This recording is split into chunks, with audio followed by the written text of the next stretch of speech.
Perkenalkan, nama saya Septia Pratiwi dengan NIM 23029035. Izinkan saya mempresentasikan tugas studi kasus saya untuk memenuhi tugas riset operasi dengan dosen pengampu Ibu Dr. Yulianti Harsman, SSI MPD.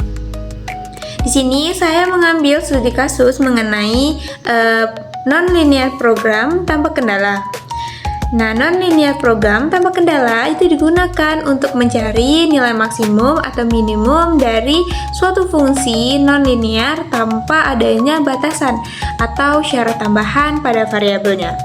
Nah, fungsi non-linear itu artinya variabel keputusan dalam fungsi tujuan itu berpangkat lebih dari 1. Nah, contohnya pada fungsi X1, X2 sama dengan negatif X1 kuadrat dikurang X2 kuadrat dikurang 2X1 dikurang 2X2. Nah, langkah-langkah dalam menyelesaikan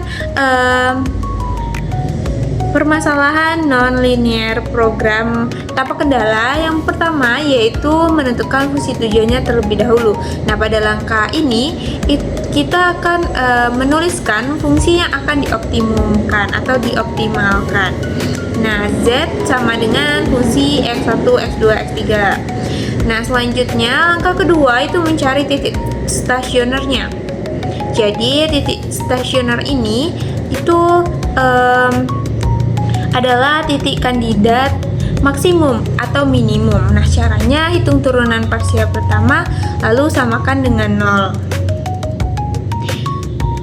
Maka hasilnya akan berupa sistem persamaan yang menghasilkan Z0 sama dengan A, B, C.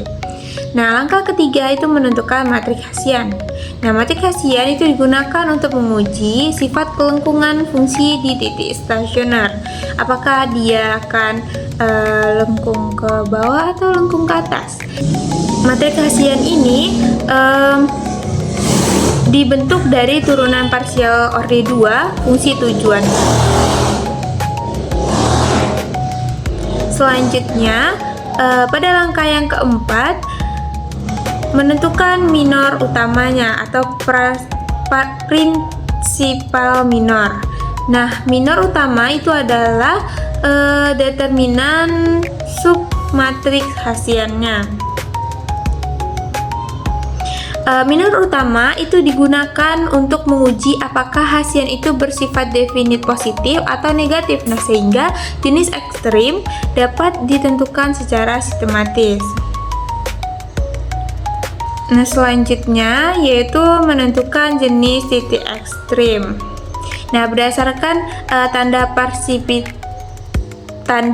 prinsipal minor itu jika delta 1 itu besar dari 0, delta 2 itu besar dari 0, dan delta 3 itu besar dari 0, maka titik stasioner adalah minimum lokal. Nah, jika delta 1 itu kecil dari 0, delta 2 itu besar dari 0, dan delta 3 itu kecil dari 0, maka titik stasioner adalah maksimum lokal. Nah, langsung saja ke studi kasus yang sudah saya buat. Nah, di sini PT Maju Sejahtera Industri itu merupakan perusahaan manufaktur yang memproduksi 3 produk, yaitu ada meja kayu, ada kursi kayu, dan juga ada lemari kayu. Jumlah produksi meja kayu itu dinyatakan dengan X1, kursi kayu itu dengan X2, dan lemari kayu itu dengan X3. Nah, biaya total produksi per periode itu dinyatakan dengan Rp1 dan dipengaruhi oleh jumlah masing-masing produk yang diproduksi. Nah, berdasarkan data perusahaan, biaya produksi dapat dimodelkan oleh fungsi non-linear. Nah, fungsi linearnya yaitu Z sama dengan X1 kuadrat ditambah 2X2 kuadrat ditambah 3X3 kuadrat dikurang 6X1 dikurang 6X2 dikurang 8X2 dikurang 12X3 ditambah 50. Nah, berdasarkan model biaya tersebut, nah berapakah jumlah produksi masing-masing produk yang menghasilkan biaya produksi minimum dan berapa nilai minimum biaya produksi yang diperoleh oleh perusahaan. Nah, penyelesaiannya pada tahap pertama itu kita tadi menentukan dulu fungsi tujuannya. Nah, fungsi tujuannya pada soal udah diketahui bahwasanya fungsi X1, X2, X3 sama dengan X1 kuadrat ditambah 2X2 kuadrat ditambah 3X3 kuadrat dikurang 6X1 dikurang 8X2 dikurang 12X3 ditambah 50. Nah, langkah selanjutnya yaitu kita mencari titik stasioner terlebih dahulu, yaitu kita turunkan. Yang pertama kita turunkan terhadap X1, maka akan mendapatkan 2X1 dikurang 6 sama dengan 0. Nah, tadi kan kita sama dengan 0, maka didapatkan nilai X1 nya sama dengan 3. Nah, yang selanjutnya yaitu kita turunkan do F per do X2. Nah, akan mendapatkan hasilnya yaitu 4X2 dikurang 8. Kita sama dengan 0 untuk mencari titik stasioner, maka dapatkan X2 nya itu sama dengan 2. Nah, selanjutnya do F per do X3 itu sama dengan 6X3 dikurang 12 sama dengan 0. Nah, setelah kita sama dengan 0, maka kita dapatkan nilai X3 nya yaitu sama dengan 2. Nah, maka kita dapatkan titik stasionernya yaitu Z0 sama dengan 3,2,2 atau 322. Nah, langkah yang ketiga itu menentukan matrik hasiannya. Nah, matrik hasiannya itu yaitu turunan parsial dari titik stasionernya, maka kita turunkan do kuadrat F per do X1 kuadrat itu sama dengan do 2X1 dikurang 6 do X1. Nah, sama dengan hasilnya diturunkan akan mendapatkan 2.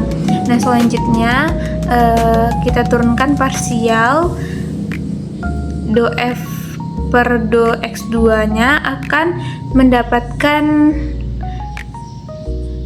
turunan dari 4X2 dikurang 8 sama dengan 4. Selanjutnya turunan parsial dari do F per do X3, maka akan mendapatkan turunan dari 6X3 dikurang 12 terhadap X3 sama dengan 6.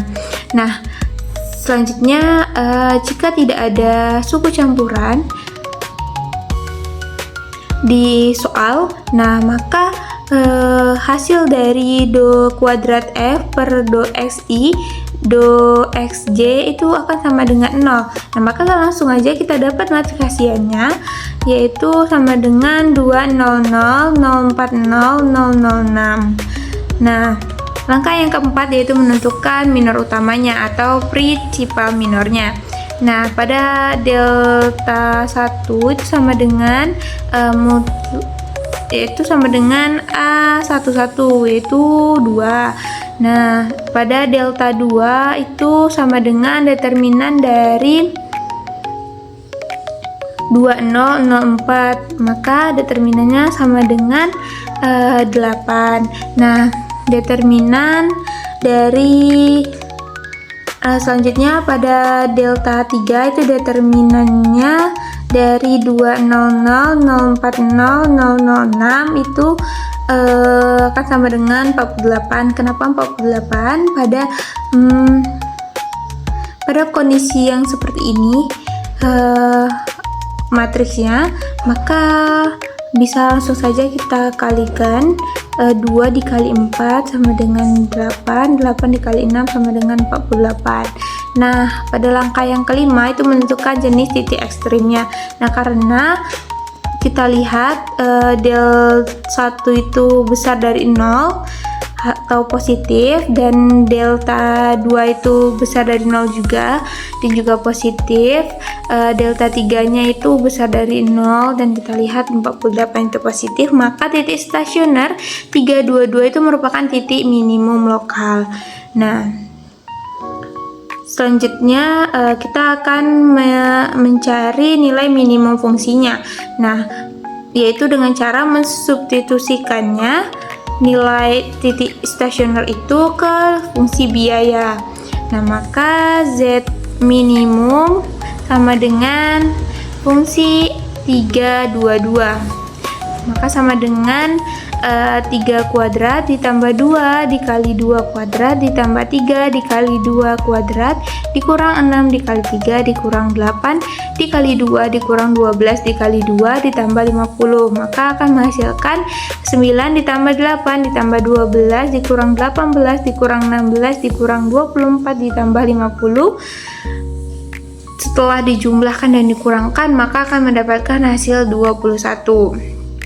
Nah, maka kita dapat simpulkan hasil akhirnya yaitu biaya total produksi per periode yang dinyatakan dalam juta rupiah mencapai nilai minimum itu sebesar 21 juta rupiah pada saat perusahaan memproduksi 3 unit meja kayu, 2 unit kursi kayu, dan 2 unit lemari kayu. Nah, kombinasi jumlah produksi tersebut ini merupakan kondisi yang paling efisien karena dapat menghasilkan biaya produksi terendah dibandingkan dengan kombinasi produksi lainnya. Nah, sehingga dapat digunakan oleh perusahaan sebagai dasar pengambilan keputusan dalam perencanaan produksi.